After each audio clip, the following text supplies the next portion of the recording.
As we explore the dark history of Nazi Germany, one aspect is often overlooked: the persecution of gay men. Under the regime of Adolf Hitler, homosexuality was seen as a threat to the so-called purity of the Aryan race.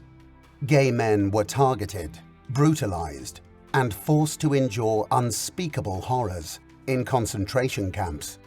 The Nazi government went to great lengths to eliminate what they called the homosexual problem, even going as far as implementing barbaric medical experiments on their victims. The stories of these men are seldom told.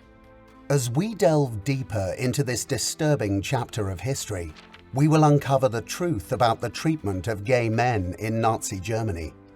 Brace yourself for a chilling journey into the darkest depths of human cruelty and prejudice. In their quest for racial purity, the Nazis unleashed a reign of terror that extended far beyond the Jewish population. Their warped ideology sought the extermination of any group that deviated from their twisted vision. Slavic, Roma, Sinti, Black, and mixed-race individuals became prime targets of the Nazis' abhorrent agenda. Branded as racial enemies, they faced the full force of the Nazis' genocidal machinery. But it didn't stop there. The Nazi regime's persecution knew no bounds. Communists, trade unionists, Soviet prisoners of war, and Jehovah's Witnesses were subjected to relentless persecution, their very existence deemed incompatible with the Nazis' totalitarian rule. Even the most vulnerable among us were not spared. People with disabilities were mercilessly targeted, their lives considered disposable due to the Nazis' belief in their inherent inferiority and the threat they posed to the so-called racial health of the German nation. And let us not forget the haunting fate of homosexual men, singled out as failures in the Nazis' pursuit of an Aryan master race. They were condemned and persecuted simply for their inability to conform, to procreate according to the regime's sinister vision. In the mid to late 19th century, there were indications that homosexual communities in Germany were beginning to emerge and expanding. The nature of human sexuality became a topic of research and debate in Europe and the United States at this time. This development was spearheaded by Germany, mainly because of paragraph 175 of the German Criminal Code, which prohibited sexual relations between men. Following the consolidation of the German Empire and the codification of German law, it was enacted in 1871. During the time of the Weimar Republic, between 1918 and 1933, gay communities and networks in Germany grew due to an atmosphere of artistic and cultural liberty. Many homosexual men adopted this new culture, with some groups advocating more actively and publicly for decriminalizing sexual relations between men. Not all Germans embraced discussions of sex in public. Diverse political organizations on the right and center looked to promote their own version of German culture. This rendition was based on traditional music, literature, religion, and family. No one could have predicted that one of these groups, made up of genocidal maniacs, would decimate these homosexual communities over the next few years. Adolf Hitler and other Nazi leaders condemned the decadent and depraved Weimar culture. This condemnation included a rejection of the period's explicit sexual expressions, including the visibility of homosexual communities. Several notable Nazis, such as Alfred Rosenberg and Heinrich Himmler, were openly homophobic. However, Hitler and other Nazi leaders rarely discussed homosexuality in public. The Nazi Party would fervently oppose efforts to decriminalize and repeal paragraph 175 of the German Criminal Code in terms of legal policy. Surprisingly, there were openly homosexual men in the Nazi movement, most notably Ernst Röhm, commander of the violent and radical SA Stormtroopers, a Nazi paramilitary unit. In 1931, Rome's sexuality, which was an open secret within the Nazi Party, became a public scandal after a liberal newspaper revealed Rome's sexual orientation.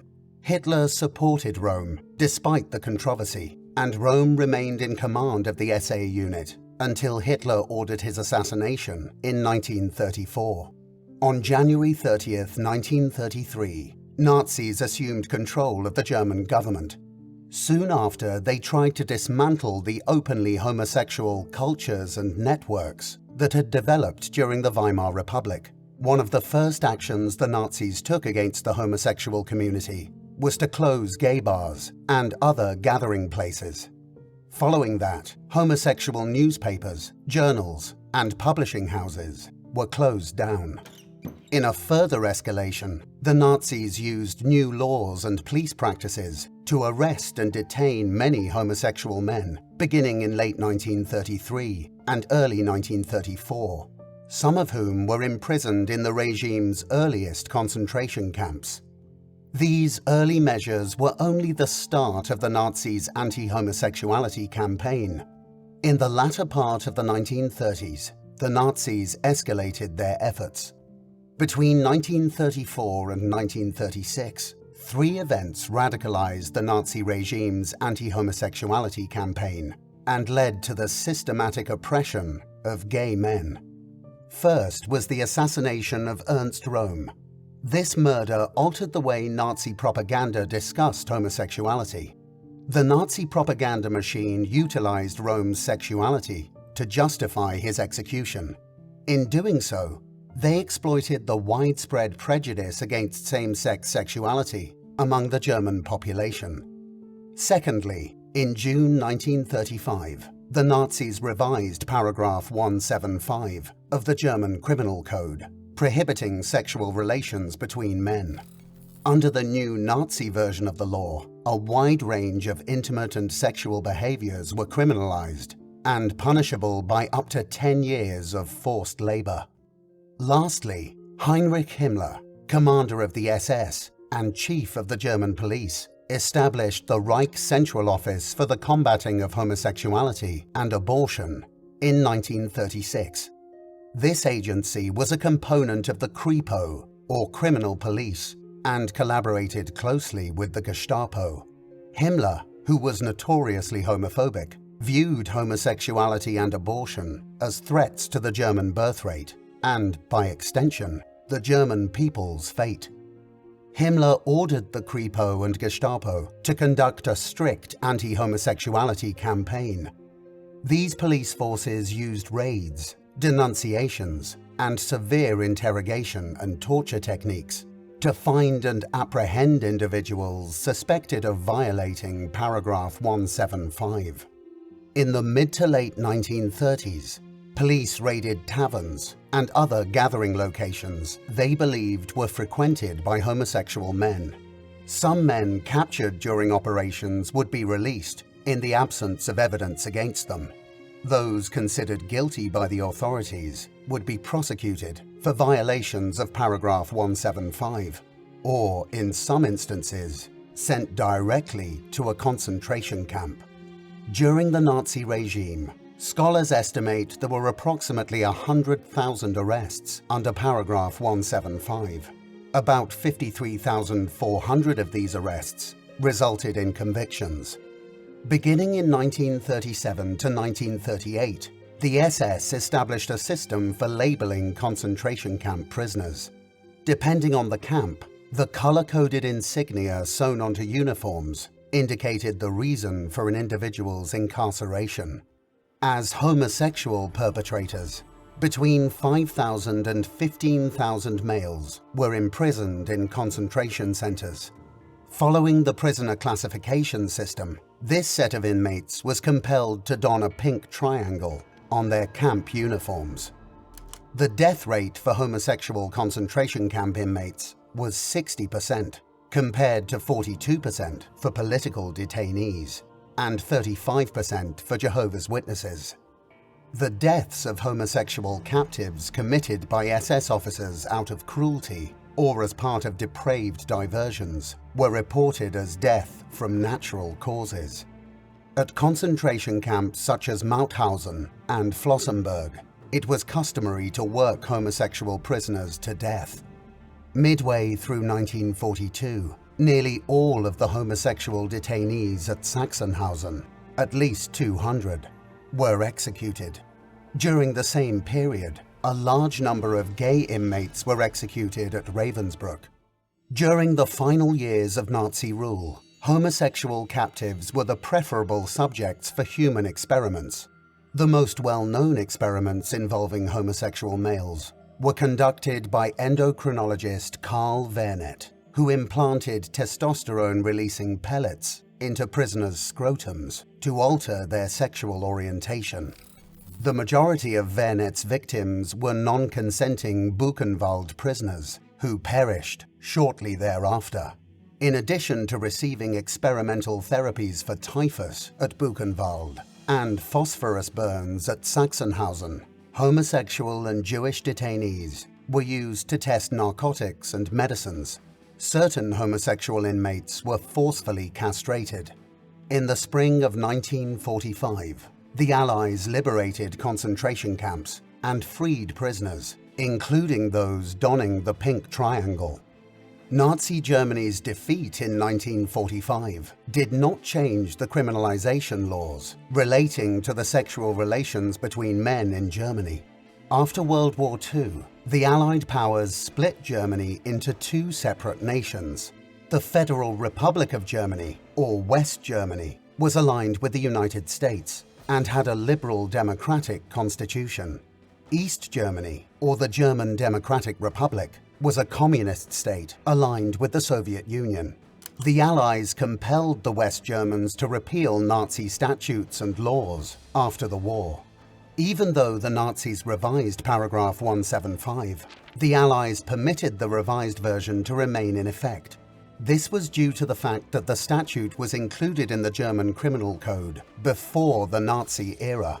Within a year of its establishment, East Germany opted for the earlier, more restrictive version of paragraph 175. This version utilized language from 1871. Paragraph 175A, which criminalized certain non-consensual sexual acts between men, was also maintained. East Germany ceased to enforce paragraph 175 in 1957. And in 1968, it completely abolished both statutes. West Germany maintained the Nazi version of paragraph 175 from 1935. Initially, West German authorities strictly enforced this law. Between 1949 and 1969, 100,000 men were arrested under paragraph 175, according to FBI data. Approximately 59,000 were ultimately found guilty. Some of these men were sentenced to prison. Generally, prison terms were significantly shorter than during the Nazi era. Occasionally, they lasted for days or weeks. In 1969, West Germany de-emphasized the statute's enforcement.